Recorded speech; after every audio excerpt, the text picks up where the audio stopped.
طلع القمر واكتمل والبدر هل وبان. طلع القمر واكتمل والبدر هل وبان. يا فرحة الصحبة والأهل والخلان، أنا قلت أقدم لكم هدية من تحته نسمع معاه إبداع الشاعر بهاء رمضان مع الشاعر الكبير الأستاذ بهاء رمضان.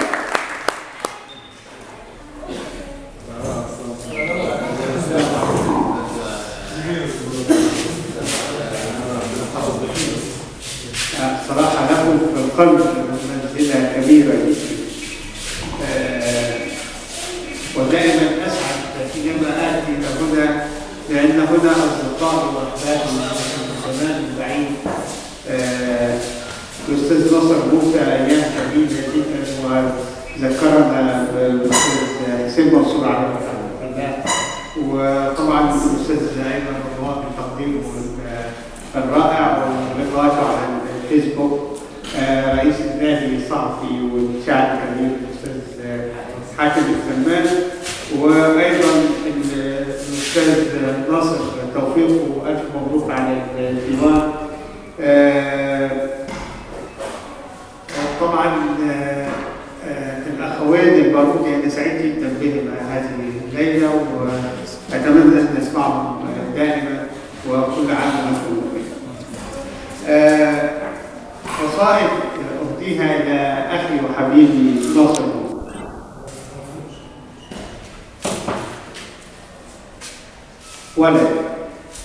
ولد من طين الأرض، ولد من طين الأرض ونصل الشمس، يفض رمال بكارتها بأعشاب الخضر. ولد من طين الأرض ونصل الشمس، يفض رمال بكارتها بأعشاب الخضر.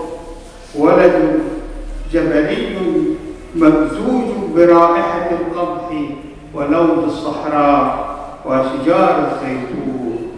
ولد شاعر مجنون.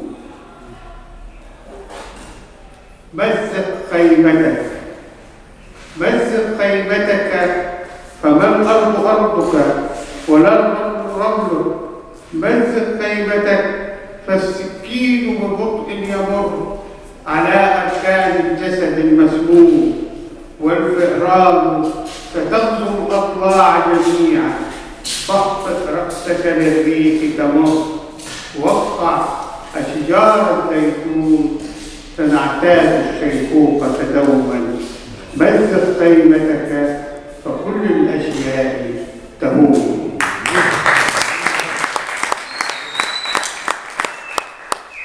انحناء.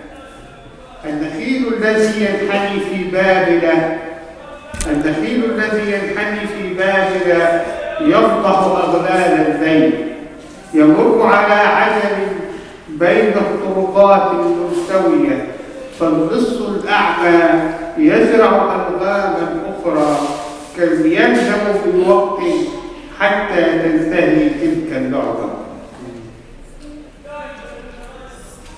خداع. سأمضي خفيفا، سأمضي خفيفا، أراوغ جند انطفاء صراخ ووهم بلا قدمين، وسمة رأس يخادعنا اليوم عند انهمار السراب وصوت الذباب.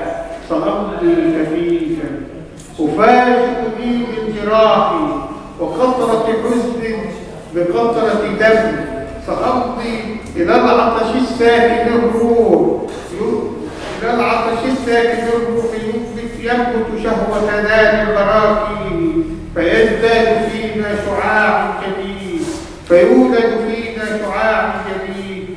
سأمضي أزاوج روحي والمتعبين بليل القاهرة.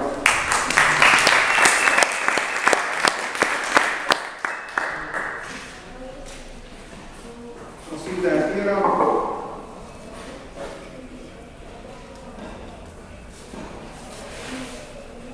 من أجناد الأرض.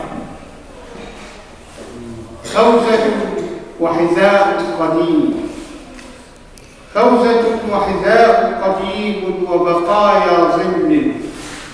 لماذا يصيح الأطفال في الظهيرة كلما رأوني منتضيا حذائي أجر ظلي بين رجلي لأحارب الأعداء؟